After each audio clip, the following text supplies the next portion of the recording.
at Deloitte in the 1990s, straight out of business school, I quickly discovered I wasn't cut out for building spreadsheets and crunching numbers. The work I was assigned left me feeling restless and bored, so I filled my off hours doing things that were more interesting to me, and I felt more beneficial to Deloitte. I made calls to ex-classmates, professors, and old employers to tell them all about my new employer and ask them for new leads. I booked myself as a speaker at small conferences all around the country on weekends, hoping to generate buzz and drum up business for Deloitte. I even organized a new Business Quality Award in Illinois that advanced the state's economic agenda while helping connect Deloitte partners to regional business leaders. The result? My first-year review was a humiliating experience I'll never forget. I just wasn't holding up my end of my assigned duties. But my supervisor saw promise in my hobby of generating new business for the firm. They decided to give me an expense account and set me loose to keep promoting Deloitte full-time, the same way I'd been while off the clock. In less than a year, I had developed an informal marketing function at Deloitte.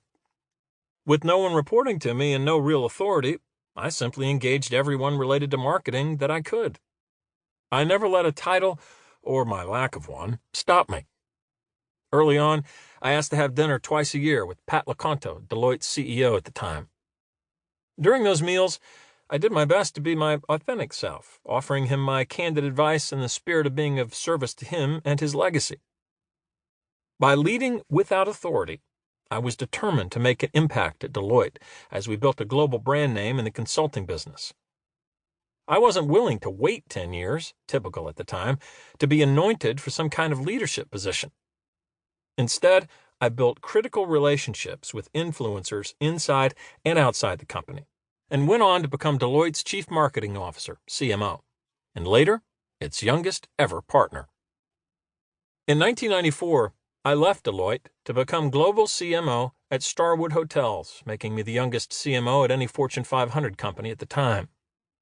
This role, working with CEO Barry Sternlicht, gave me full authority over the marketing resources for all the company's divisions around the world. Together, we created a powerful global suite of brands that offered a consistent experience to our guests no matter where they were. Over time, we consolidated Starwood's marketing resources, all in service of efficiency and global consistency, the same as our Deloitte team had done. There was one person who fought my centralized authority.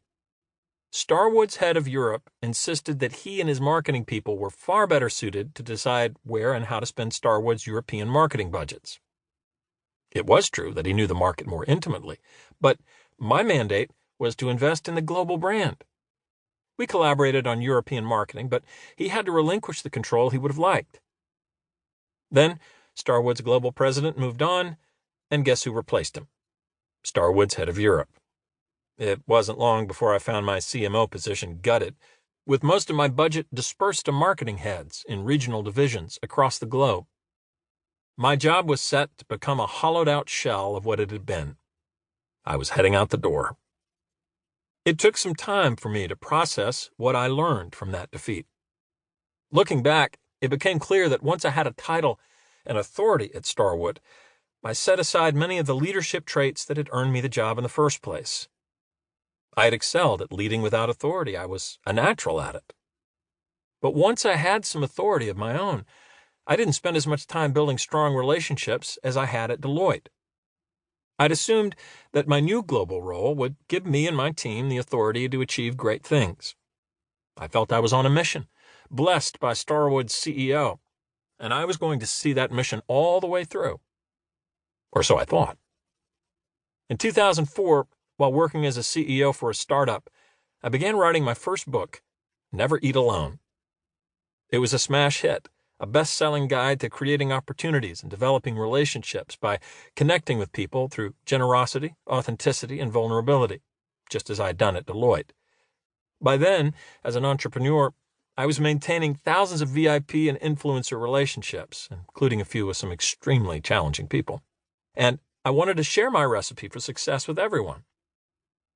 Around that time, I launched my own consulting firm, Ferrazzi Greenlight, FG. Our mission? To transform the collaborative nature of teams to accelerate organizational growth.